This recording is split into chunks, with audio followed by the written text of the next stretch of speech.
नमस्कार दोस्तों, मैं अनामिका सिंह स्वागत करती हूँ आपका हमारे ऑफिशियल यूट्यूब चैनल में। जैसे कि आपको पता है, मैंने एक सीरीज़ स्टार्ट की है 500 प्रश्नों की हिंदी सब्जेक्ट में, और ये series specially Madhya Pradesh jail prairie के लिए है। जो भी स्टूडेंट्स जेल प्रेरी की तैयारी कर रहे हैं उनके लिए काफ़ी महत्वपूर्ण है ये क्लासेस, क्योंकि जो भी टॉपिक आपके जेल प्रेरी की परीक्षा में पूछे जाएंगे हिंदी सब्जेक्ट के, उन सारे ही टॉपिक के प्रश्नों को हम हल कर रहे हैं। आज इस सीरीज की 7th क्लास है और डेली में 30 प्रश्नों को सॉल्व करवाती हूँ। 30 प्रश्न हम डेली देखते हैं और आज 7th क्लास है। आई होप आपने इसकी सारी क्लासेस कंप्लीट करी हो। पूरी 6 क्लास यदि किसी ने कंप्लीट नहीं की हो या कोई क्लास मिस हो गई हो तो आप प्लेलिस्ट में जाकर क्लास कंप्लीट कर सकते हैं। ठीक है, तो चलिए सेशन स्टार्ट करते हैं। और सबसे पहले ये एक और प्रश्न हम देख लेते हैं जो मैं वीडियो के एंड में पूछती हूँ। तो पहले हम उसका आंसर डिस्कस करते हैं, फिर हम आगे बढ़ेंगे। लास्ट क्लास में मैंने एक प्रश्न पूछा था और आप सभी ने इसका आंसर भी दिया था, जो कि थोड़ा गलत था, यानी आप इस प्रश्न में थोड़ा कंफ्यूज हो रहे हो। तो चलिए इस प्रश्न को हम डिस्कस करते हैं और आपका कंफ्यूजन दूर करते हैं। प्रश्न बहुत कुछ ऐसा है, प्राचार्य शब्द में उपसर्ग पूछा था। ठीक है, उपसर्ग क्या होता है तो ये तो आपको पता है, ये शब्द के आगे लगता है। अब प्राचार्य में ऑप्शन हम देख लेते हैं कि उपसर्ग क्या ऑप्शन दिया है। जैसे ए ऑप्शन में देखोगे तो यहाँ प्रा है और यहाँ पे प्रा में विसर्ग लगा है। और बी ऑप्शन देखिएगा, यहाँ पर केवल और केवल प्रा ही, यहाँ विसर्ग नहीं है। सी ऑप्शन देखिएगा, सी ऑप्शन में प्र लिखा है और यहाँ पर विसर्ग लगा है। और डी ऑप्शन में केवल और केवल प्रा है, यहाँ पर विसर्ग भी नहीं है और आ की मात्रा भी नहीं है। और प्राचार्य शब्द को दो भागों में तोड़िए, प्रधन आचार्य होगा वो।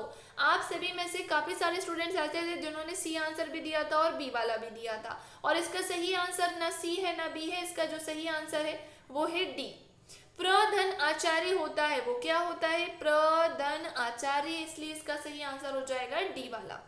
देखो, इस तरह के प्रश्न बहुत ही पूछे जाते हैं आपके एग्जाम में, और उपसर्ग प्रत्यय फ्री का नंबर होता है ये।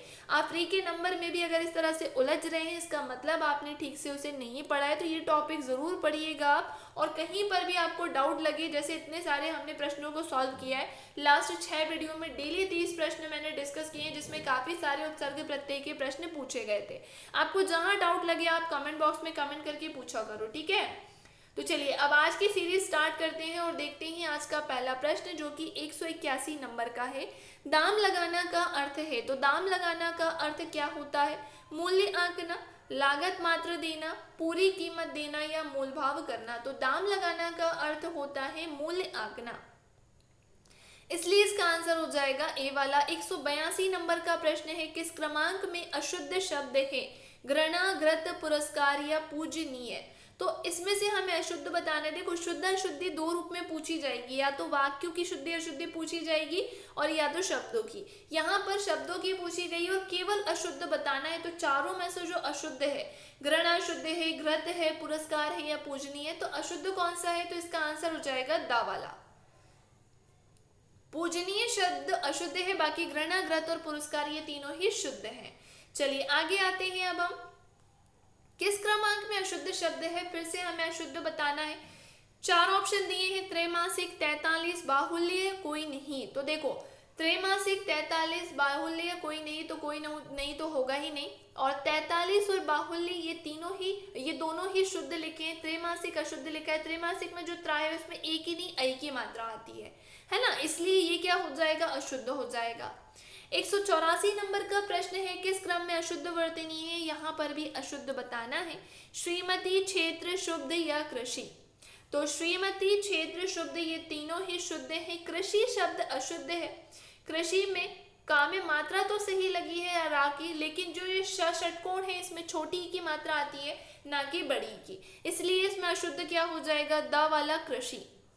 185 नंबर का प्रश्न है, हमें फिर से यहाँ शुद्ध वर्तनी बतानी है। राजस्थान, राष्ट्रीय, रचयिता या बारात। तो राजस्थान, राष्ट्रीय और रचयिता ये तीनों ही शुद्ध हैं, बारात अशुद्ध है। तो इसका आंसर हो जाएगा दा वाला। वो बारात नहीं बारात होता है ना। तो बा में आ की मात्रा नहीं आएगी, ये अशुद्ध हो जाएगा। निम्न में से शुद्ध शब्द चुनिए। बीमारी, प्रीति, प्रकट या पृष्ठ। तो इन चारों में से ही शुद्ध शब्द है प्रकट। प्रकट शुद्ध है, बाकी बीमारी गलत लिखा है, प्रीति गलत लिखा है और पृष्ठ गलत लिखा है। 187 नंबर का प्रश्न है, निम्न में से अशुद्ध शब्द चुनिए। मगन, भानु, व्यापार या बाजार। तो इसमें से अशुद्ध है मगन। मगन नहीं होता है, वो मग्न होता है। क्या होता है, गा आधा होना चाहिए, ये मग्न होता है। 188 नंबर का प्रश्न देखते हैं अब हम। निम्न में से कौन सा शब्द शुद्ध है, प्रतुपकर, प्राणी, बांझ या प्रभु। तो इन चारों में से ही शुद्ध शब्द कौन सा है, तो शुद्ध है द नंबर का प्रभु। बाकी ये तीनों ही शब्द क्या है, अशुद्ध है। 189 नंबर का प्रश्न है, वर्तनी की दृष्टि से कौन सा शब्द शुद्ध है, नमस्कार, श्रीमती, भाषाएं या अमावस्या। तो इन चारों में से शुद्ध शब्द है अमावस्या। बाकी भाषाएं यहाँ पर अशुद्ध है और श्रीमती भी अशुद्ध लिखा है और नमस्कार भी यहाँ पर अशुद्ध है। चलिए आगे आते हैं प्रश्न नंबर 190 की तरफ। शुद्ध वर्तनी का चयन करें। कृपा, कृपा कैसे लिखते हैं, तो चारों ऑप्शन दिए, चारों में ही कृपा अलग तरीके से लिखा है और इसका सही आंसर है आ वाला, कृपा इसी प्रकार से लिखा जाता है। 191 नंबर का प्रश्न है, तदोपरांत, तदोपरांत कैसे लिखते हैं। वो तदोपरांत होता है, तदोपरांत रहता है या क्या रहता है। तो चारों ही ऑप्शन को ध्यान से देखेंगे और इसका जो शुद्ध शब्द है और जो शुद्ध रूप है वो होता है तदुपरांत। 191 का आंसर हो जाएगा बी वाला। शुद्ध शब्द फिर से छांटना है यहाँ पर। अनुग्रहित को कैसे लिखा जाता है, तो अनुग्रहित के चार ऑप्शन है, देखो बहुत ही महत्वपूर्ण है, कई बार पूछा गया है। तो इसका सही आंसर है सी वाला, अनुग्रहित ऐसे ही लिखा जाता है। बाकी तीन ऑप्शन जो है वो गलत है, अशुद्ध है। सी ऑप्शन में जैसा अनुग्रहित लिखा है वही इसका शुद्ध रूप होता है। 193 नंबर का प्रश्न है, अधोपतन, अधोपतन, अधःपतन या अधपतन। तो क्या होता है ये, तो इसका आंसर हो जाएगा अधःपतन। क्या हो जाएगा, तो इसका आंसर हो जाएगा अधःपतन। 194 नंबर का प्रश्न है, शुद्ध शब्द छाटिए। उन्नतशाली, उन्नतिशील, उन्नतिशील और उन्नतिशील। देखो लास्ट वाले तीन ऑप्शन उन्नतिशील ही लिखे हैं लेकिन मात्राएं इधर उधर हो गई हैं। तो उन्नतिशील कैसे लिखते हैं, तो बी ऑप्शन में जो लिखा है उन्नतिशील वो बिल्कुल सही लिखा है, शुद्ध लिखा है। बाकी तीनों ऑप्शन ए, सी और डी अशुद्ध हैं। 195 नंबर का प्रश्न है, शूर्पणखा, शूर्पणखा होता है या शूर्पणखा होता है, क्या होता है। तो यहाँ पर सही विकल्प का चयन करना है। तो इसका सही आंसर है डी वाला, शूर्पणखा होता है। क्या होता है, तो वो शूर्पणखा होता है। 196 नंबर का प्रश्न है, सम और शम युग्म का सही अर्थ होगा। तो सम और शम का युग्म, सम और शम युग्म का सही अर्थ क्या होना चाहिए। तो ये भिन्नार्थक शब्द का प्रश्न है, आपके जेल प्रहरी के लिए तो इम्पोर्टेंट है ही, एमपीएसआई के लिए भी बहुत इंपॉर्टेंट है, क्योंकि लास्ट टाइम एमपीएसआई में इस टॉपिक से 3 से 4 नंबर के प्रश्न आए थे। ठीक है, लेकिन अभी जेल प्रहरी की बात करते हैं तो 1 से 2 नंबर का प्रश्न देखने को मिलता है। ऑप्शन है बराबर और शांति, शांति और बराबर, हमेशा और बराबर, रोजाना और शांति। तो इसका आंसर है ए वाला, बराबर और शांति। सम मतलब समान, बराबर और शम मतलब होता है शांति। 197 नंबर का प्रश्न है, पतन और पत्तन युग्म का सही अर्थ होगा। गिरावट और नगर, नगर और गिरावट, नगर और नुकसान और रास्ता और नुकसान। तो इसका सही आंसर है ए वाला, पतन का अर्थ होता है गिरावट और पत्तन का अर्थ होता है नगर। 198 नंबर का प्रश्न है, जिसे बुलाया न गया हो वाक्य के लिए एक शब्द। अनाहुत, अनिमेष, अनुगामी या अभियोग योगी। तो इसका सही आंसर है अनाहुत, जिसे बुलाया ना गया हो के लिए एक शब्द है अनाहुत। जो दूसरों में केवल दोषों को ही खोजता हो वाक्य के लिए एक शब्द। छिद्रान्वेषी, छिद्दावशी, जालिम या मदारी। तो इसका सही आंसर है छिद्रान्वेषी। 199 का आंसर हो जाएगा ए वाला।